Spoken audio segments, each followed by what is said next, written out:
Saudara-saudara pendengar yang kami kasihi dimanapun Anda berada, Anda kembali bersama kami dalam acara Telaga, Tegur Sapa Gembala Keluarga.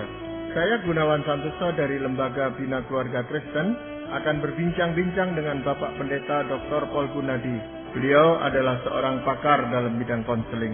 Perbincangan kami kali ini tentang peran iman dalam pengambilan keputusan. Kami percaya acara ini pasti bermanfaat bagi kita sekalian dan dari studio kami mengucapkan selamat mengikuti.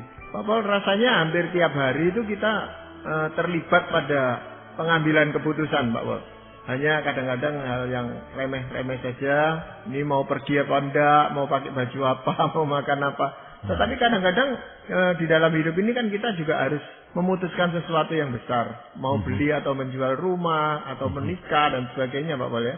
Nah, seringkali untuk keputusan-keputusan yang besar seperti itu, kita ini membutuhkan suatu pedoman. Apa sih sebenarnya? Karena seringkali kita diliputi oleh kebimbangan, keraguan-raguan. Dan akhirnya tidak diputus-putuskan gitu Pak Paul. Dan masalahnya bisa berkembang tambah lama tambah besar gitu Pak Paul. Nah, apa yang Pak Paul ingin sampaikan kepada kita, kepada para pendengar juga tentang pengambilan keputusan ini Pak Paul? Jadi betul sekali Pak Gunawan, dalam hidup kita akan selalu menghadapi keputusan. Nah, sudah tentu kita ini nggak bisa memastikan bahwa keputusan kita itu akan selalu sempurna ya, enggak ya. Tapi yang bisa kita pastikan adalah proses pengambilan keputusan itu sendiri. Jadi jangan sampai kita itu tuh salah langkah dalam prosesnya. Nah, jadi pada kesempatan kali ini Pak Gunawan kita akan coba melihat prosesnya itu sendiri, apa saja tuh yang mesti kita perhatikan. Iya, kita mulai saja dengan proses itu Pak Paul ya. Jadi ada semacam pedoman yang bisa dipakai untuk mengambil keputusan. Nah, ini prosesnya bagaimana Pak Paul? Pedoman yang pertama adalah sebelum mengambil keputusannya, kita mesti menanyakan apakah kita memang harus mengambil keputusan tersebut. Kenapa kok saya berkata begitu? Sebab ada kalanya kita tidak mesti atau tidak seharusnya mengambil keputusan tersebut. Jadi sekali lagi saya mau ulang, kita ini jangan langsung sepertinya tuh harus ambil keputusan. Karena ada hal yang harus kita putuskan. Kita memang harus bertanya apakah benar-benar saya itu tuh harus mengambil keputusan tersebut. Nah, kadang begini ya, kita mengambil keputusan yang sebenarnya bukan tanggung jawab atau bagian kita untuk melakukannya. Jadi ada waktunya kita mengambil keputusan, tetapi ada waktunya kita tidak mengambil keputusan dan membiarkan orang lain untuk mengambilnya. Atau bahkan kita memilih membiarkan situasi berada dalam status quo untuk suatu kepentingan yang lebih besar. Ya, untuk jelasnya mungkin Pak Paul bisa memberikan contoh konkret gitu Pak Paul. Misalkan anak kita ini nih ya, udah umur 20 lebih, dan anak kita ini nih kesulitan memilih pekerjaan. Nah, di masa lampau kita memang pernah menolongnya, memberitahukan dia, memberikan pandangan kepadanya, kemudian dia berhenti. Sekarang dia kemudian mencari lagi pekerjaan. Nah, dalam proses ini mungkin kita sekali lagi hanya melakukan tugas sebagai seorang ayah atau ibu, memberikan pandangan. Nah, mungkin sekali anak kita akan berkata, tolong papa putuskan, atau tolong mama putuskan. Mana sih yang lebih baik? Nah, mungkin kita tergoda ya untuk berkata, udah ambil keputusan ini saja. Udah tentu ada waktunya kita mengambil keputusan buat orang lain. Tapi ada waktunya kita berkata, saya kira lebih baik engkau yang putuskan. Sebab ini benar-benar adalah hal yang mesti engkau putuskan sendiri. Ini berkaitan dengan hidupmu. Sama seperti dalam pemilihan pasangan hidup. Sebagai orang tua, kita memberikan pandangannya. Dan kita biarkan anak kita mengambil keputusan itu. Setelah kita uraikan dengan panjang lebar, mungkin konsekuensinya, hal-hal yang perlu diperhatikannya. Tapi biarkan dia yang ambil keputusan itu.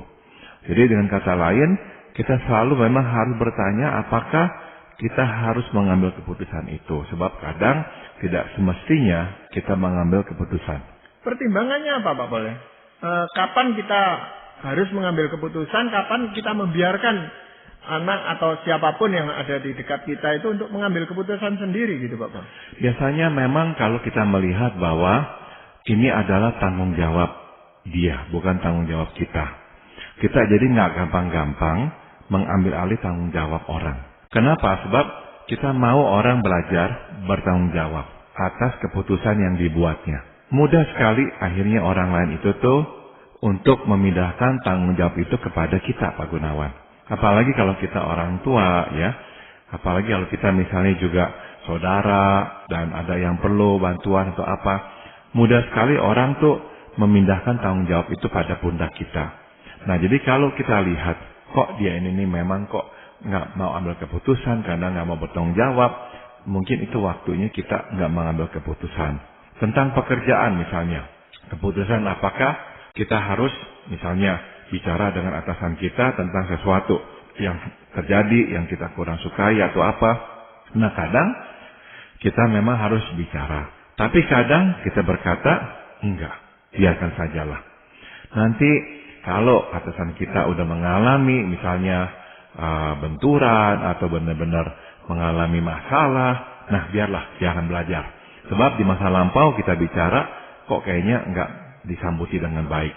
Jadi dengan kata lain, ada waktu-waktu kita biarkan situasinya seperti apa adanya, sampai seseorang mengalami sesuatu yang lebih menyakitkan untuk dia akhirnya belajar dari kesalahan tersebut. Ya, atau kadang-kadang gini Pak Paul, kalau misalnya ini anak gitu ya, yang menanyakan atau istri atau ya pasangan hidup kita itu menanyakan, kita bisa enggak menjawabnya? Kalau saya mengambil keputusan seperti ini gitu, bisa enggak Pak? Tapi selanjutnya ya biar dia sendiri yang mengambil keputusan.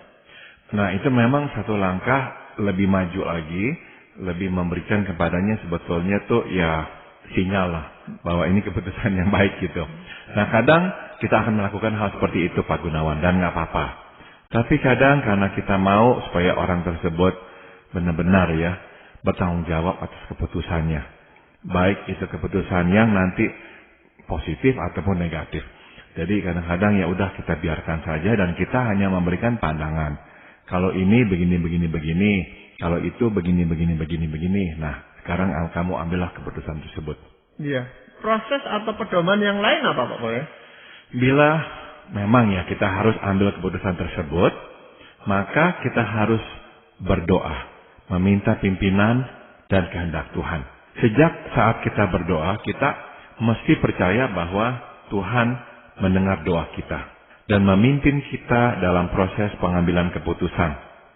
Jadi, bukalah telinga dan pasanglah mata untuk menerima tuntunan Tuhan. Pada umumnya, Tuhan memandu lewat firman-Nya dan lewat situasi yang kita alami. Jadi kita mesti pasang mata ya dan melihat jelas. Tidak jarang Tuhan pun menitipkan kehendak-Nya melalui anak-anak-Nya yang secara khusus dihadirkannya di dalam hidup kita. Nah, jadi setelah kita berdoa, kita mesti percaya Tuhan itu tuh akan mulai ya mengkomunikasikan kehendak-Nya dan pimpinannya kepada kita. Ini kalau memang kita sendiri yang harus memutuskan sesuatu itu Pak Paul. Jadi kita datang kepada Tuhan, minta pimpinan Tuhan gitu tadi Pak Paul. Iya, betul sekali. Nah, kalau untuk orang lain bisa enggak Pak Paul? Kita berdoa tapi untuk mengambil keputusan bagi orang lain itu Pak Paul. Sama ya. Jadi kalau memang kita harus ambilkan keputusan buat orang lain, sama ya. Kita akan berdoa, meminta Tuhan menunjukkan kehendak-Nya. Nah, selama Tuhan memang enggak mengatakan jangan secara jelas, nah biasanya saya akan terus perlahan-lahan maju menuju kepada pertimbangan yang terbaik itu. Tapi, nah dalam prosesnya kita memang harus terus membuka mata. Sebab kadang Tuhan berbicara kepada kita lewat firman yang kita sedang baca, atau lewat khotbah yang kita dengar, atau lewat situasi. Tiba-tiba situasi tersebut tuh mempunyai makna. Jadi nggak selalu situasi itu memberikan makna. Tapi dalam proses pengambilan keputusan, seringkali kita ini nggak merencanakannya, terus sesuatu terjadi, tiba-tiba tuh seperti ada makna yang langsung keluar ya dari peristiwa tersebut, yang mengingatkan kita, ini nih pesan yang Tuhan sedang sampaikan kepada kita. Iya, kadang-kadang sebenarnya kita itu sudah punya rencana untuk memutuskan sesuatu Pak Paul. Tapi karena ingat bahwa kita itu orang yang beriman ya, kita datang kepada Tuhan, berdoa, minta pimpinan Tuhan. Tapi ini kan sebenarnya hanya semacam minta legitimasi dari Tuhan. Ini loh Tuhan, saya sudah punya keputusan ini. Apa Tuhan setuju apa enggak gitu Pak Paul? Sudah tentu idealnya memang ya kita nggak begitu Pak Gunawan. Idealnya benar-benar kita ini datang kepada Tuhan dalam kenetralan loh ya. Nggak ada tuh kecenderungan ke kiri atau ke kanan. Tapi ya kita ini manusia punya pertimbangan, jadi ada kehendak juga ya. Jadi adalah kecenderungan kita mau ke kiri atau ke kanan. Yang penting adalah kita ini berkata kepada Tuhan, jujur. Tuhan, kalau saya yang harus pilih, saya akan pilih ini nih. Kalau engkau tanya, apa yang aku mau? Ya ini nih, yang aku mau nih. Tapi Tuhan, bukan kehendakku, tapi kehendak-Mu yang jadi. Dan itulah doa yang Tuhan akan terima ya. Bukannya kita ini selalu harus kosong, nggak ada kehendak, nggak apa-apa kalau ada pun juga. Namun terpenting adalah kesediaan kita untuk mendengarkan apa yang Tuhan harus katakan. Ya, itu akan menjadi suatu pergumulan baru kalau jawaban Tuhan itu berbeda dengan apa yang kita sudah rancangkan sejak awal gitu Bapak. Ya, betul sekali. Sebab kita ini manusia yang seringkali merencanakan Pak Gunawan. Jadi sebelum berdoa, sebelum meminta kehendak Tuhan, kita udah kira-kira tahu yang kita mau apa dan nggak berhenti di situ. Udah mulai merencanakan ya apa yang kita akan lakukan. Nah tiba-tiba kok kehendak Tuhan berbeda, berarti kita harus ubah semua rencana. Pedoman yang lain atau proses yang lain apa Pak Paul? Kita harus mengumpulkan informasi selengkapnya Pak Gunawan. Memang saya mengerti ya, bertambahnya informasi akan menambah kompleks proses pengambilan keputusan. Karena banyak faktor yang kita mesti pertimbangkan sekarang. Namun setidaknya bertambahnya informasi juga akan menambah pemahaman akan materi yang harus diputuskan. Dengan kita cari tahu, nah kita makin paham itu, duduk masalahnya. Nah jadi pertimbangkanlah pilihan-pilihan yang tersedia dan pandanglah masalah dari berbagai sudut. Ya, jangan sampai kita ini karena udah begitu bernafsu, luput melihat sesuatu dari sudut yang berbeda. Makin penting dan besar keputusan yang diambil, makin bertambah panjang dan rumit proses pengambilan keputusan. Jadi ini yang kita mesti terima Pak Gunawan. Karena memang keputusan yang besar memerlukan waktu yang lebih panjang dan benar-benar proses pengambilannya itu akan lebih rumit. Jadi jangan kita tergoda untuk mempercepat secepat-cepatnya atau menyederhanakan duduknya masalah. Karena udah nggak tahan lagi, udah mau buru-buru sampai pada suatu keputusan. Iya, kalau tadi pada bagian yang kedua tadi Pak Paul katakan kita perlu membaca firman Tuhan, mendengar khotbah dan sebagainya. Itu kan sebenarnya juga informasi bagi kita gitu Pak Paul ya, sebelum kita mengambil suatu keputusan. Betul sekali. Jadi waktu kita dalam tahap mencari informasi dan sebagainya, terus kita pasang mata, berdoa dan sebagainya, betul, kita juga sedang menambahkan keterangan, konfirmasi, peneguhan ya dari Tuhan juga. Nah kadang-kadang informasi itu kan memang banyak yang tadi Pak Paul katakan bisa membingungkan gitu. Nah bagaimana kita bisa memilah-milah informasi itu tadi Pak Paul? Memang nggak bisa enggak ya, awalnya tuh akan begitu kayaknya banyak sekali pintu yang harus kita masuki. Tapi akhirnya kita harus berkata ya kita akan harus lewati satu demi satu. Kita mungkin bisa memperkirakan mana yang lebih relevan dengan apa yang kita butuhkan. Nah itu yang kita coba untuk ketahui ya. Namun ya kita juga harus berkata sampai titik tertentu setelah kita kumpulkan informasi, ya udah kita nggak bisa selama-lamanya terus mengumpulkan informasi. Iya, karena nanti makin panjang perjalanannya dan makin rumit buat kita sendiri dengan banyaknya informasi yang kita terima itu tadi Pak Bang. Betul. Jadi harus cari selengkap-lengkapnya sampai kita lebih mempunyai pemahaman yang utuh. Tapi ya udah, jangan sampai terus-menerus mencari informasi. Nah untuk itu Pak Paul, apakah tenggat waktu atau deadline itu diperlukan dalam hal ini? Misalnya ya saya akan mencari informasi itu sampai misalnya 1 bulan atau 2 bulan itu, tetapi ada waktu tertentu gitu Pak Pol. Saya kira itu baik Pak Gunawan ya, asal memang kita juga fleksibel. Dalam proses pengambilan keputusan, kadang-kadang memang kita harus menunda. Meskipun kita sudah berikan tenggat waktu. Namun ada tenggat waktu itu juga baik. Sehingga kita tahu kita harus gunakan waktu sebaik mungkin. Dan ya ada batasnya, nggak terus-menerus mengumpulkan informasi. Iya. Hal yang lain apa Pak Pol yang perlu kita perhatikan?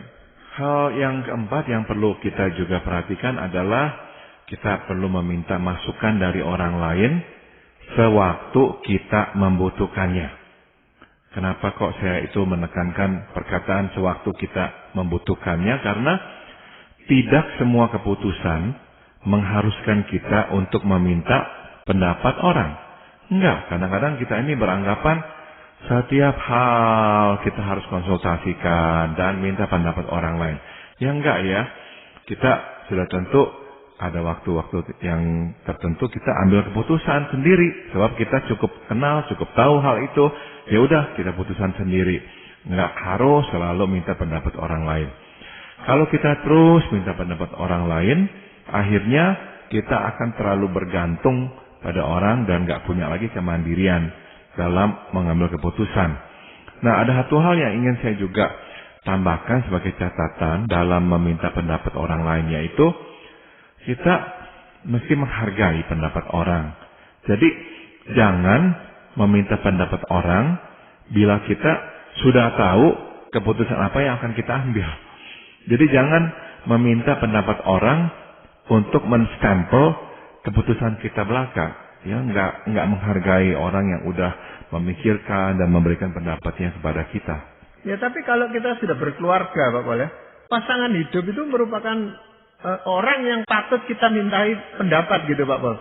Diajak rundingan sebelum kita memutuskan sesuatu yang besar itu gitu Pak Pol. Tepat sekali. Mungkin ada orang yang berkata, ini urusan saya, nggak usah saya konsultasikan dengan pasangan saya. Enggak ya, kenapa? Sebab dampak atau konsekuensi dari keputusan kita nantinya akan mempengaruhi satu keluarga, bukan satu orang. Kalau kita nggak menikah hidup sendiri itu lain perkara. Tapi kalau kita berkeluarga, kita harus ingat keputusan yang kita buat nantinya itu akan bisa berbuntut dan yang akan terkena adalah keluarga kita. Jadi ya betul. Kita mesti bicarakan hal ini dengan pasangan kita. Ya, dan bahkan kalau anak-anak itu sudah besar, ya, itu perlu dilibatkan juga di dalam hal ini membuat suatu keputusan penting ini Pak. Saya setuju Pak Gunawan, sebab sekali lagi kalau sampai ada apa-apa, mereka terkena. Nah, dengan mereka itu dilibatkan, mereka juga akan merasa ya bahwa kita itu menghargai mereka. Dan mereka itu tuh bagian hidup kita. Sehingga kita memikirkan dampaknya pada mereka.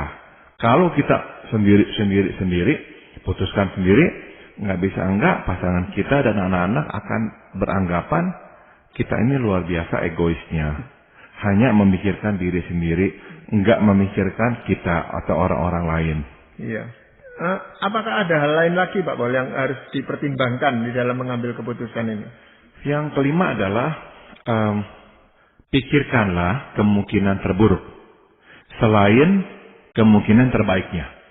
Pada umumnya kita mudah terjebak ke dalam dua sikap yang ekstrim Pak Gunawan, yaitu terlalu pasti pada kemungkinan terbaik atau terlalu pasti pada kemungkinan terburuk.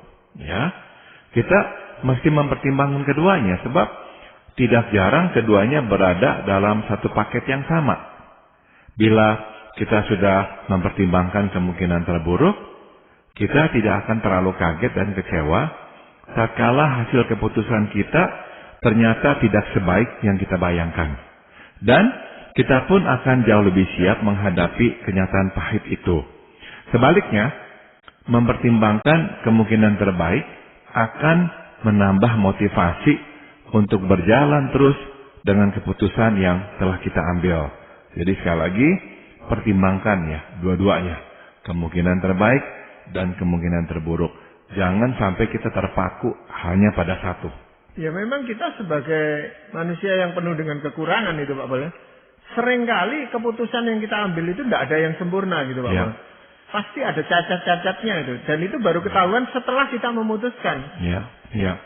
Ada kecenderungan memang kalau kita itu udah begitu suka, begitu ingin dengan yang kita akan putuskan, kita akan tuh ya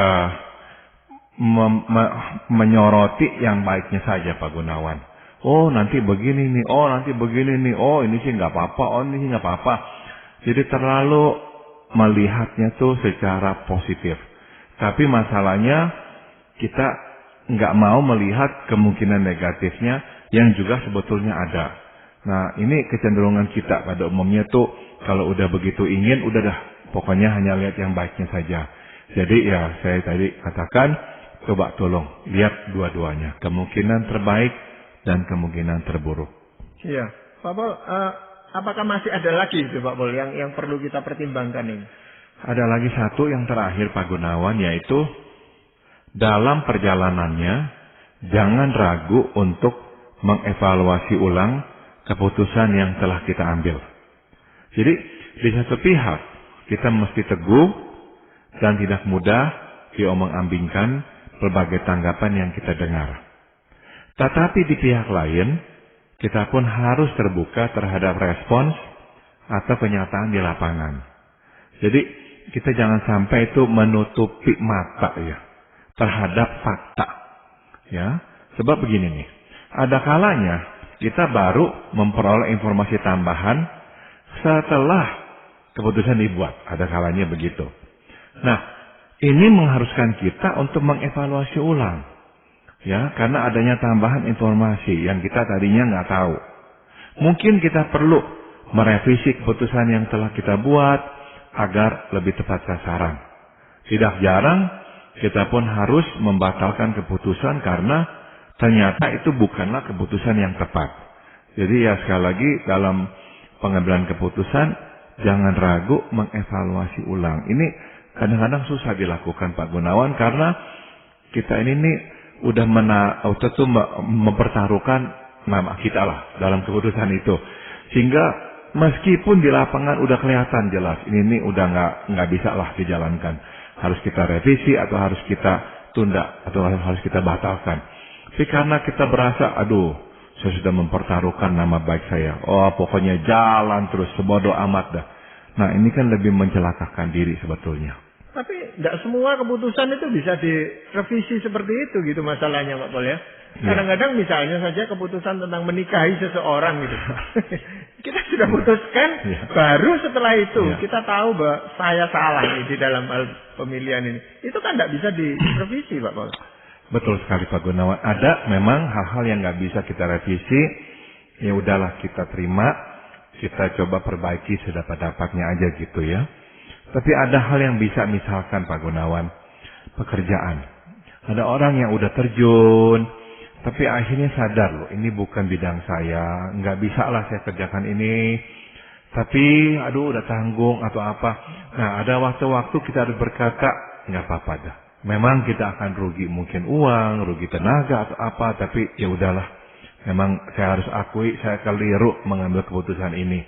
Nah, lebih baik begitu daripada terus memaksakan. Iya, kadang-kadang orang kurang cukup punya keberanian untuk merevisi itu Pak Pol. Iya. Karena dianggap ya orang ini pelin-pelan atau enggak punya pendirian gitu kan. Dia sendiri yang sudah memutuskan apalagi sudah mendoakan dan begitu yakin. Tapi ternyata akhirnya juga keliru keputusan itu. Iya. Jadi misalnya nih ya, saya ingat cerita tentang Pendeta Billy Graham dalam pelayanannya bertahun-tahun yang lampau. Sewaktu beliau itu tuh diundang untuk mengadakan kebaktian kebangunan rohani di sebuah tempat di sebuah negara. Nah, mereka sudah mengiyakan loh Pak Gunawan, dan kita tahu dalam persiapan tuh benar-benar banyak hal-hal yang terlibat dan waktunya juga sangat panjang. Jadi mereka sudah mempersiapkan gitu. Namun waktu Pendeta Billy Graham dan timnya terus berdoa, kok makin mereka berdoa, makin mereka melihat atau mendengar suara Tuhan yang berkata, ini bukan waktunya. Nah, karena terlalu sama teman-temannya juga mempunyai konfirmasi yang sama dari Tuhan, akhirnya mereka putuskan tidak jadi ke sana. Nah, sudah tentu ini kan keputusan besar membatalkan KKR ini. Tapi pendeta Billy Graham berkata, itu benar-benar kami yakini sebagai tuntunan Tuhan. Jadi akhirnya dibatalkan. Nah, setelah dibatalkan, baru terjadi sesuatu di negara tersebut. Yang secara politik benar-benar itu enggak baik buat mereka datang ke tempat itu. Jadi akhirnya mereka melihat benar Tuhan melarang mereka karena ada tujuan tertentu ini nih. Jadi sekali lagi saya ngerti memang kadang enggak mudah ya. Tapi kita mesti berani untuk merevisi setelah kita melihat kenyataan di lapangan. Iya, sekali lagi kita kembali pada kuncinya, yaitu kita taat pada pimpinan Tuhan, Pak Paul. Nah, perbincangan ini masih akan kita lanjutkan pada kesempatan yang akan datang, Pak Paul. Namun sebelum kita mengakhiri perbincangan kali ini, mungkin Pak Paul ingin membacakan sebuah firman Tuhan gitu, Pak Paul. Firman Tuhan di Yakobus pasal 1 ayat 5 berjanji, tetapi apabila di antara kamu ada yang kekurangan hikmat, hendaklah ia memintakannya kepada Allah, yang memberikan kepada semua orang dengan murah hati dan dengan tidak membangkit-bangkit. Maka hal itu akan diberikan kepadanya. Dalam pengambilan keputusan, kita memerlukan hikmat dan Tuhan berjanji untuk memberikannya kepada kita. Jadi mintalah, biarkan Tuhan membukakan mata dan pikiran kita sehingga kita bisa melihat dan mendengar dengan jernih. Ya, ini janji ini sungguh penting, Pak Paul, karena ini diberikan kepada semua orang dengan murah hati. Jadi bukan hak kita, tetapi Tuhan memberikan itu kepada kita dan kita bisa memintanya kepada Tuhan. Betul. Ya, karena keputusan toh harus kita ambil hampir tiap hari, hampir di dalam sepanjang kehidupan kita ini kita akan terus berhadapan dengan pengambilan keputusan. Namun Pak Paul, perbincangan kita ini kan belum selesai. Kita akan lanjutkan perbincangan ini pada kesempatan yang akan datang dan kita juga berharap para pendengar kita akan mengikutinya. Namun untuk kali ini banyak terima kasih untuk perbincangan ini, Pak Paul. Dan para pendengar sekalian, kami juga mengucapkan banyak terima kasih. Anda telah mengikuti perbincangan kami dengan Bapak Pendeta Dr. Paul Gunadi dalam acara Telaga, Tegur Sapa Gembala Keluarga. Kami baru saja berbincang-bincang tentang peran iman dalam pengambilan keputusan bagian yang pertama. Bagi Anda yang berminat untuk mengetahui lebih lanjut mengenai acara ini, silakan menghubungi kami lewat surat. Alamatkan surat Anda ke Lembaga Bina Keluarga Kristen atau LBKK, Jalan Cimanuk 56, Malang. Kami juga mengundang Anda mengunjungi situs kami di www.telaga.org. Saran-saran, pertanyaan, serta tanggapan Anda sangat kami nantikan. Dan akhirnya dari studio kami mengucapkan terima kasih atas perhatian Anda. Sampai jumpa pada acara Telaga yang akan datang.